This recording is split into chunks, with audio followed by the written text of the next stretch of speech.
Skënder Hitësi është besuar mandati 5 vjeçar për drejtimin e policisë së shtetit. Vendimi për emërimin e tij në krye të bluve është marrë nga qeveria KTTH-n, pasi emri i tij u propozua nga ministri i Brendshëm Besfort Lamallari. Lajmi u bë me dije nga vetë ministri, i cili në një postim në rrjetet sociale shkruan se ky vendim është i bazuar në merit, profesionalizëm dhe integritet. Sot në mbledhjen e Këshillit të Ministrave, miratuan vendimin për dhënien e gradës drejtues madhor dhe emërimin e drejtorit të përgjithshëm të policisë së shtetit, zotin Skënder Hita.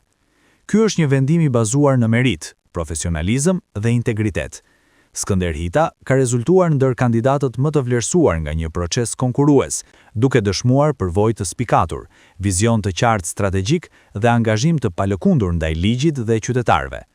Policia e shtetit ka një rol kyç në garantimin e rendit dhe sigurisë publike.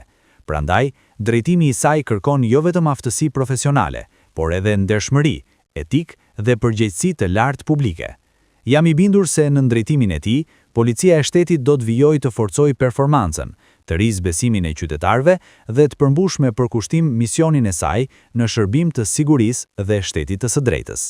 46 vjeçari Skënder Hita me një karrierë në policinë e shtetit 2 dekada garoi përballë 13 kandidatëve të tjerë, mes tyre emra të rëndësishëm dhe me karrierë të gjatë në rallët e bluve, si Tonin Vocaj dhe Lorenz Panganika. Emri i tij rezultoi ndër kandidatët më të vlerësuar nga procesi konkurrues dhe ju propozua qeverisë nga vetë ministri Lamallari. Hita zëvendëson në këtë detyrë Ilir Prodën, i larguar nga ky post me 1 mars pas protestës së dhunshme të demokratëve me molotov drejt vilës me artist. Mbetet për tu parë nëse Hita do ta çojë deri në fund mandatin 5 vjeçar si kryepolic, ndërsa konsiderohet një nga drejtuesit më me përvojë në rallët e bluve. Në 5 vitet e fundit ai ka qenë drejtues në qarqet më të vështira në vend, në 2021 në Shkodër, më pas në Durrës, Dibër dhe së fundmi në Fier.